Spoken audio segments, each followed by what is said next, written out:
ივანიშვილს დაკარგული აქვს კონტროლი მათ შორის საკუთარ გუნდზე და დაიწყო გუნდში ძალაუფლების გამყარება მხოლოდ და მხოლოდ რამდენიმე ადამიანის გარშემო. მან შეძლო ის, რომ ამ ძალაუფლებრივ ბრძოლებში დააპირისპირა ერთმანეთთან ყველა რგოლი, გააქრო მისთვის პირველადი სანდოობის მქონე ადამიანები, ეს იქნება გომელაური, ლილუაშვილი, ღარიბაშვილი თუ სხვები. რა თქმა უნდა, ვერავინ ვერ დამაჯერებს, რომ ლილუაშვილის მიმართ სადაო არის მხოლოდ და მხოლოდ 3 მილიონი დოლარი, იმიტომ რომ ფაქტად შეიძლება წარმოვაჩინოთ ეს და ვივარაუდოთ ის, რომ ლილუაშვილი დამნაშავე არის სავარაუდოდ, არა მხოლოდ აქ თვალთვალში, ზეწოლაში, მუქარაში ადამიანებს გათავისუფლება დევნაში, დასახიჩრებებში, აქციებზე და ასე შემდეგ, როგორც სუსის უფროსი და თანამონაწილე მყოფი, არამედ ასეულობით მილიონი ლარის ქურდობაში, კორუფციულ სქემებში ყველამ ვიცოდით და წინასწარ 1000 გზის გვითქვამს, განსაკუთრებულად ლევან ხაბეიშვილს სხვა შორის, რომელიც ხელს ადებდა პირდაპირ და კონკრეტული მტკიცებულებებიც ჰქონდა, მიუხედავად რომ ლევანი ახლა საპატიმროში ზის, უნდა დავიწყოთ მისი როლი ამ პროცესში. მნიშვნელოვანია გვესმოდეს ის, რომ ასეულობით მილიონი აქვს სავარაუდოდ მოპარული და 3 მილიონ დოლარს ედავება. ირაკლი ღარიბაშვილი 7 მილიონი ლარი ამოუღეს სახლიდან და ვითომ ამით დამთავრდა ყველაფერი. უზარმაზარ კორუფციულ სისტემასთან გვაქვს და სამწუხაროდ უნდა ითქვას, რომ ყველაფერი, რასაც ჩვენ ვამბობდით, მართალი აღმოჩნდა. სამწუხაროდ ისევე უნდა ვთქვა, რომ მართალი აღმოჩნდებით ფინალურ დასკვნაშიც, რაც არის ივანიშვილი, როგორც რუსული პროექტი, დანაშაულებრივი კრიმინალური სადისტური რეჟიმი. ივანიშვილმა ამ დროის განმავლობაში თავისი პოლიტიკა, მენეჯმენტი როგორ წარმოაჩინა. გიორგი მარგველაშვილი შეიძულეს და განდევნეს. სალომე ზურაბიშვილი განდევნეს. ირაკლი ღარიბაშვილი პრემიერ-მინისტრი კორუფციაში ბრალდებული, ინფრასტრუქტურის მინისტრი კორუფციაში ბრალდებული, შემოსავლების აუდიტის სამსახურის ხელმძღვანელები კორუფციაში ბრალდებული, მინისტრები, თავდაცვის მინისტრი, ორი თავდაცვის მინისტრი ღარიბაშვილი და ბურჭულაძე, იმიტომ ცხედან ციხეში, რომ როგორც ჩანს ჯარი გაძარცვა. საქართველოს ჯარისკაცებს მოპარეს ფული. ლილუაშვილი ზის იმის გამო, რომ პატარა ბავშვებს ბაღის მშენებლობის და საკვების ფული მოპარა. და ამ დროს ითავხედა ყველაზე ფარისევლები, ამიტომ არიან ქოცვები, როცა მაგალითად ლილუაშვილს იჭერდნენ და ჟურნალისტი ჩაეკითხა მას და უთხრა, რომ ელოდებით დაკავება და უფლისნებაა ყველაფერი. რა არის უფლისნება, რომ ბავშვებს საკვები მოპარო, საჭმელი მოპარო და ჯარისკაცებს ფული მოპარო, აი სამკურნალო დაწესებულებიდან და ასე შემდეგ. ამ პროცესში თქვენ თვლით, რომ ამ შემთხვევაში წმინდა სამება იგულისხმებოდა? თუ ამ შემთხვევაში არა, ამათ სხვა ღმერთი ყავთ, რომელსაც ბიძინა ივანიშვილი და ფული ქვია. ხო და აი თუ ბიძინა ივანიშვილი არის, რატო ნებულობს ასე ბიძინა ივანიშვილი? თქვენ კითხვით, რომ ის ვერ აკონტროლებს სიტუაციასო. მე პირიქითაც მშდება შთაბეჭდილება, ის იმდენად გაძლიერებულად თვლის თავს, ვერ ხედავს საფრთხეს ოპოზიციურ ფლანგზე, დასავლეთთან ჩაჭრა ყველა შესაძლო არხი და კავშირი, რომელსაც შეეძლო რამე გავლენის მოხდენა, ამით უზარმაზარი პრობლემები შეიქმნა და ამ იზოლაციის გამოხატულება არის ფულისა და შემოსავლების წყაროების ახალი წყალობების მობილიზება, ამ თემაზე ცოტა მოგვიანებით კიდევ ვისაუბრებთ, მაგრამ ფაქტია, რომ ის საკმაოდ ყარად გრძნობს თავს, იმ ხრივ, რომ შეუძლია ასეთი გადაწყვეტილებები მიიღოს და არ კონდეს იმის შიში, რომ პოლიტიკური სტაბილურობა შეერყება. თქვენ ასე არ თვლით. ასე გონიათ, რომ მას კონტროლიდან გაექცა ეს პროცესი. აი, რა ამყარებს? მათ შორის მე მაქვს ინფორმაცია ქართულ ოცნებაში ჩატარებული კვლევის შესახებ, სადაც 4 ძირითადი პრობლემა ამოვიდა საზოგადოების მხრიდან, რომელიც ადანაშაულებს ქართულ ოცნებას.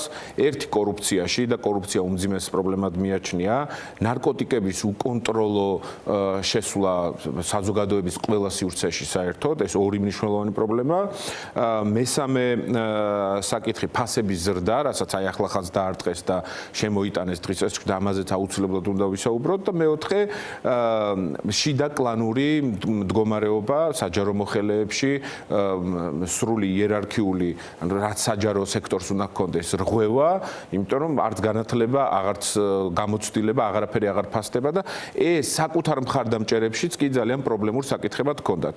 მათ მოუწიათ ნარკოპოლიტიკაზე გამკაცრება მუშაობის და რეალურად დაიწყეს რაღაცა მცდელობები, რომ პატარ-პატარა წერტილები მოაშთონ, ასე ვთქვათ, ნარკორეალიზატორების და იმ სივრცეების, სადაც ნარკოტიკის წარმოება ხდება.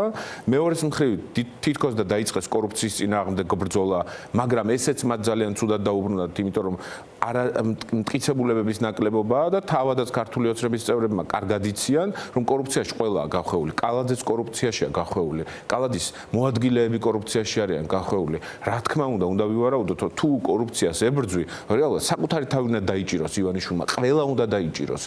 ნუ რა ვიცი, ნუ ეგონება რომ ვუტრირებ, ყველა თითოეული ჩინოვნიკი არის ჩართული, შეიძლება ერთეული გამონაკლისები არსებობენ. უმძიმეს უბინძურეს კორუფციაში. პენსიონერებსაც ძარცვავენ, აი ლაპარაკობდნენ ხო 1000 სიგიჟეზე რა, პენსია რატო ვერ გაიზრდება 1000 ლარამდე, ჩვენ გვიმტკიცებდნენ, როგორ უნდა გაიზარდოს თუ ასეულობით მილიონს იპარავ ყოველწლიურად. როგორ შეიძლება ბავშვთაკვება გამოგივიდეს საჯარო სკოლებში უფასო ბავშვთაკვება, რაც მნიშვნელოვანი პირობაა ჩვენ და ვფიქრობთ, რომ საზოგადოება ამაზე უნდა შეთანხმდეს, მაშინ როცა ხო ბაღში იპარავ ფულს. მოდი მაშინ სხვაგვარად გეტყვით. აშკარად შერჩევით ხასიათი აქვს ამას. შერჩევაში ვინ მოყვდეთ, იმას დავაკვირდეთ, ხო? ანუ კობახიძის ვერტიკალი ხელშეუხებელია, რომელთა მიმართებაშიც თუ მართლა კალაძეს არ ჩავთვლით, აი ესეთი ჩამოყალიბებული კონსენსუსი საჯარო სივრცეში რო არიან კორუმპირებულები, ესე არ არსებობს. მაგრამ ლილუაშვილთან დაკავშირებით, სხვა ღარიბაშვილთან, თავდაცვის ყოფილ მინისტრთან ასე შემდეგ, ეს აი მართლა საყოველთაოდ ცნობილი თემა იყო, ხო? მაგრამ აი დღევანდელი გადაწყვეტილებაც მაგალითად პროკურატურამ მათ დააკავეს სვანეთიდან ხეტყის გატანასთან დაკავშირებით კანონდარღვევებზე და 8 ადამიანი არის დაკავებული. ითქვა, რომ ამ ადამიანების უმეტესობას კი არა, ყველა დეპუტატ ვიქტორ ჯაფარიძესთან არიან გარკვეულ ეთესა და კავშირში. ცნობილი ამბავია, რომ ვიქტორ ჯაფარიძე ძარცვავს სვანეთს. ყოველ შემთხვევაში წარმოდგენა იმის დაშვება, რომ ვიქტორ ჯაფარიძის გარეშე თუ ეს ამბები იქ სვანეთში ხდებოდა, ვიქტორ ჯაფარიძის გარეშე მოხდებოდა, ნუ ძალიან გულუბრყვილო უნდა იყო და იცნობდეს სიტუაციას, რომ ეს დაუშვა, ხო? ვიქტორ ჯაფარიძეს ამავე დროს მიბარებული აქვს პოზიტივი დასაფინანსებლად, გარდა იმისა, რომ ხალხის ძალა და ასე შემდეგ პარლამენტში რას საკეთებს კი ვიცი. ანუ ამ ადამიანებსაც დაერიენ გარკვეული გაგებით, ხო?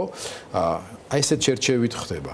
რა ხდება? გადალაგება ხდება და პირდაპირ მიბმა ამ შავი ფულისა და ფულადი ნაკადების ერთი ცენტრის მიმართულებით და ისეთი შუალედური რგოლების ამოგდება, რომლებიც რეპუტაციის, ავტორიტეტის ან სხვა რაღაცების გამო პრობლემების შემქმნელები არიან ივანიშვილი კობახიძისთვის ამ შემთხვევაში. მე ვფიქრობ, რომ ივანიშვილს ეშინია ყველა ტიპის ფინანსურად შეძლებული ადამიანის კორუფციით აქვს ნაშოვნი ეს თუ არა ქართულ ოცნებაში, მაგალითად გახსოვთ, რომ არსებობდა მოსაზრება იმისა და ესეთი შემთხვევით არ ჩნდება ესეთი მოსაზრებები არსად, რომ ღარიბაშვილს და ლილუაშვილს ჰქონდათ ძალიან დიდი ფინანსური რესურსი კორუფციით მოპოვებული და ამ რესურსის ივანიშვილისკენ მიმართვის რისკებიც არსებობდა. ეს ღიად იყო მათ შორის სატელევიზიო ეთერში განხილვის საგანი. რატომ? იმიტომ რომ ივანიშვილი ყველა მსგავსი შემთხვევის ითხოვს ამ ანგარიშების ბოლომდე საკუთარ თავზე მიღებას. ყველა ფული ეკუთვნის მას. კორუფციით ნაშოვნი, გვერდულად ნაშოვნი, მარცხნიდან ბიუჯეტი მთელი ქვეყანა მას ეკუთვნის და ივანიშვილის გარდა არ უნდა არსებობდეს არავინ ფინანსური დამოუკიდებლობით ამ ქვეყანაში. მისი შიშები სწორედ ამაზეა დაფუძნებული. თავადაც ღარიბაშვილმა, ლილუაშვილმა და ყველამაც კობახიძემაც და კალაძემაც ძალიან კარგად იციან, რომ მათი დროც მოვა. დარწმუნებული ვარ, პირდაპირ შემიძლია ვთქვა, რომ კალაძე იქნება ერთ-ერთი მორიგი მსხვერპლი ამ რაღაცა რეიდების. რომ კობახიძემ გუშინ თქვა, რომ ის ფლობს ინფორმაციას, რომ კალაძე არ არის გარეული მაგ საქმეში. გუშინ მას მოუწია ამაზე. კალაძე სანამ სჭირდებოდათ, უნდა ვთქვათ და ვივარაუდოთ ის, რომ კალაძე სანამ სჭირდებოდათ პოლიტიკურ ველზე, მანამდე არსებობდა ესეთი საკანონმდებლო წესი, რომ მერის გადადგომის შემთხვევაში ახალი არჩევნები ინიშნებოდა. ახლა შეცვლილია და მერის გადადგომის შემთხვევაში მოვალეობას შეასრულებს პირველი ვიცემერი, რომელსაც დაამტკიცებს საკრებულო და ასე შემდეგ და საკრებულოში ვხედავთ გიორგი ტყემალაძეს, რომელიც სხვა ფლანგის წარმომადგენელია და კობახიძეს წარმოადგენს და თავის მხრივ კალაძეს დაკარგული აქვს სრული უფლებამოსილება. რისკი იმისა, რომ ქართული ოცნება კალაძის დაკავების პირობებში, ბრალის წარდგენის პირობებში დაკარგავს ძალაუფლებას დედაქალაქზე, უკვე აღარ არსებობს. სწორედ ამიტომ ხდება. ერთადერთი მიზეზი ამიტომ ეს არის რომ რის გამოც შეცვალეს ეს საკანონმდებლო წესი და მე ველოდები, იმიტომ რომ თუ ვინმე არის ერთ-ერთი მთავარი კორუფციული სქემების წარმომადგენელი, მათ შორის კალაძეა და ამაზე არაერთი რეპორტაჟი გვინახავს და მტკიცებულება თავისი ვიცემერებით და პარტნიორი დეველოპერებით. თქვენი არგუმენტი ბევრისთვის არის გასათვალისწინებელი და გასაზიარებელი, რომ ივანიშვილისთვის ყველა ფინანსური რესურსის მატარებელი ადამიანი არის თუ არა დღეს ის მის ოპოზიციურ პანელში პერსპექტივაში წარმოადგენს საფრთხეს. ამ მხრივ განსაკუთრებული ფიგურა არის მამუკა ხაზარაძე, ბატონ ჯაფარიძე, ფიგურები არიან, შეგვიძლია მრავლობითში ვთქვათ, მაგრამ ერთიანად წარმოადგენენ ამ შემთხვევაში ლელოს ძლიერ საქართველოს განსაკუთრებით და აი ეს ბოლო კამპანია, რომელიც დაიწყო ერთი დღის განმავლობაში კი მოითმინეს და იძახეს რომ ფასების დაკლება გვინდა და ვინც ამას ეწინააღმდეგება თურმე ესე იგი 24 საათიც არ ეყოთ. ნუ ეს საერთოდ საოცრებაა, იმიტომ რომ წლების განმავლობაში მაგალითად დროებაში ყოველთვიურად გასული სიუჟეტების ნუსხა რომ ამოვიღოთ რაოდენობრივადაც კი იმაზე მეტი გამოვა ვიდრე მთელი მათ ხელისუფლებაში ყოფნის პერიოდში მათი აღიარება ყოფილა ძვირფასებთან დაკავშირებით და აღარაფერს არგუმენტებთან არის გამოწარის ეს. პოლიტიკური კორუფციის ფასია, ქვეყნის იზოლაციის ფასია, ძვირი ფულის ფასია და მათ შორის იმის ფასია, რომ რისკებს დაზღვევა ჭირდება და ამ ეს რისკები არის ახლა ინფლაცია, ინვესტიციები არ შემოდის. ივანიშვილის ბრალია საბოლოოდ. მაგრამ დღეს უკვე ძალიან გასაგებად ითქვა მინიშნები დავალებული შეკითხვებით თავიანთ პროპაგანდისტული მედიისთვის პირდაპირ ეს გითხეს რომ მამუკა ხაზარაძე დგას ამ სადისტრიბუციო მამუკას ბრალია ეს არის მამუკა ხაზარაძის ბრალი და ასე შემდეგ. იქვე იყო ნახსენები საპარლამენტო კომისია საგამოძიებო, რომელზეც პოლიტიკური გადაწყვეტილება მიღებული აქვს და სუსზე აღარ ვლაპარაკობთ რომ უნდა შევიდეს. ამ ყარებთან კავშირებს რაღაც ახალი ტალღა, ახალი კამპანია იწყება. რა შეგიძლიათ ამაზე თქვა და თავად ამ კამპანიაზე? უნდა ვთქვათ რომ მას შემდეგ რაც ლელო და მამუკა და ბადრი გამოჩნდნენ პოლიტიკურ ველზე, პირველი წამებიდან მოყოლებული, როცა დამოუკიდებლობის მაჩვენებელი ძალიან მაღალი აქვს რესურსების გათვალისწინებით, პოლიტიკური გაბედულების გათვალისწინებით ლელოს და მის ლიდერებს, დაიწყო დევნა ჩვენ დევნა, ჯერ იყო 9 წლიანი მუხლი, 11 წლიანი მუხლი, შემდეგ ნაციონალური მოძრაობის წარსული საგამოძიებო კომისია შექმნეს და პირველი დაიბარეს მამუკა ხაზარაძე და ბადრი ჯაფარიძე. და იმე არ გამიკვირდება, არ ვახსენე სპეციალურად, მაგრამ სულ არ გამიკვირდება, რომ ახლა რომ საგამოძიებო კომისიას ამუშავებენ, პირველი ისევ დაიბარონ მამუკა. ვითარება ესეთია. მას შემდეგ რაც ეს საგამოძიებო კომისიაზე ალბათ მაგას გადაეკიდნენ, მიუხედავად იმისა, რომ იბა აღარ არის ასოციაციის თავმჯდომარე, თავის მხრივ მამუკა ხაზარაძე არ გამოცხადა, ბადრი ჯაფარიძე არ გამოცხადნენ საგამოძიებო კომისია, ამის გამო საპატიმროში აღმოჩნდნენ. ახლა ჩვენ ვხედავთ, რომ ეს რაღაცა არაბული ეგრეთ წოდებული ინვესტიციების პირობებში ისევ წამოვიდა წნეხი და ბრალდება ჩვენზე, რომ აი თქვენ ქსენოფობები ხართ და საბოტაჟს აკეთებთ. წარგვიდგინეს პარალელურად საბოტაჟის მუხლი და სახელმწიფო ინტერესების წინააღმდეგ მუხლი, 5 წლიანი მუხლი ისევ მამუკას და ბადრის და კიდევ ახლა როგორც ჩანს, ისევ ახალ ბრალდებას ამზადებენ, რომელიც საკუთარ თავში მოიცავს თითქოს დაფასების კონტროლს. ამ დროს თავად არიან პასუხისმგებელი ყველაფერზე. ამ ვითარებაშიც ყველაფერი გაძვირდა საერთოდ, ყველაფერი გაძვირდა.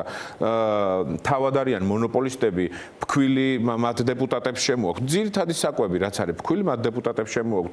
ივანიშვილის ცოლი პლანტა, ერთ-ერთი ყველაზე დიდი წარმოებელი ბოსტნეულის, რომელზეც ახლახანს გამოქვეყნდა რომ 47 მილიონი თუ სწორად მახსოვს, მაგრამ რამდენიმე ათეული მილიონი მოგება ნახა 2025 წელს. ივანიშვილის ცოლის სახელზეა რეგისტრირებული, რომელიც ყველაზე ძვირიანი ბოსტნეულია, პლანტა შეგიძლიათ მაღაზიებში ნახოთ, ყველაზე ძვირიანი ბოსტნეულია საქართველოში. ფასებზე როცა ვლაპარაკობთ, ახალი წელი მოდიოდა, ბუნებრივია კიდევ ერთი წუხილი აგორდებოდა და დღეს დაიწყეს რომ აი მესიჯსაც რომ დავაკვირდეთ. ოპოზიცია დგას მაღალი ფასების გვერდით. ანუ ოპოზიცია დგას ომის გვერდით, ოპოზიცია დგას მაღალი ფასების გვერდით. ანუ სიგიჟია.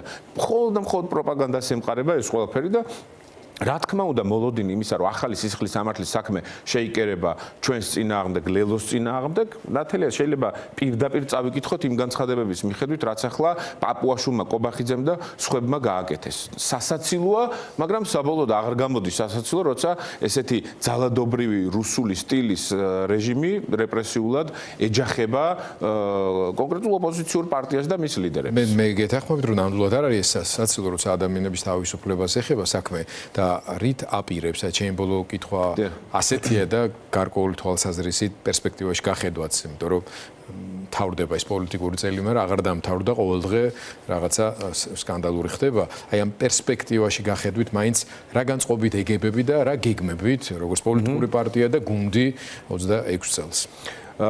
იმედიანად გულწრფელად ვიტყვი ამას, იმედიანად, იმიტომ რომ არ არსებობს სამყაროში ლოგიკა, რომლის მიხედვითაც მსგავსი ავტორიტარული და დიქტატორული რეჟიმები რჩებიან ხელისუფლებაში. უბრალოდ არ არსებობს.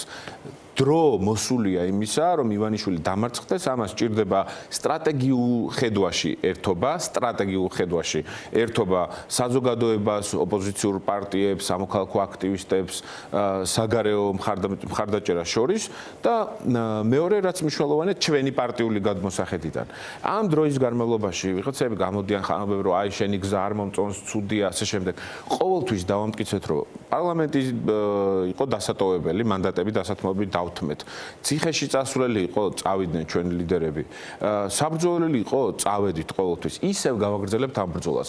ისევ სამწუხაროდ ჩვენს წინააღმდეგ იქნება ახალი სისხლის სამართლის საქმეები, რადგან ჩვენ გავლენის ბერკეტები არ გვიჭირავს, მაგრამ ყველაფერს შევეჯახებით, შევასკდებით, მანამ სანამ გვექნება ამის ძალი, ღონე და სული გვედგება, იმიტომ რომ პრინციპულად მნიშვნელოვანია ამ ქვეყანაში დავიცვათ ერთი მომავლის პერსპექტივა საერთოდ არსებობის შესაძლებლობა. ჩვენი ამის დათმობას არ ვაპირებთ, არც ლელო, არც მე, არც ჩემი უფროსი მეგობრები.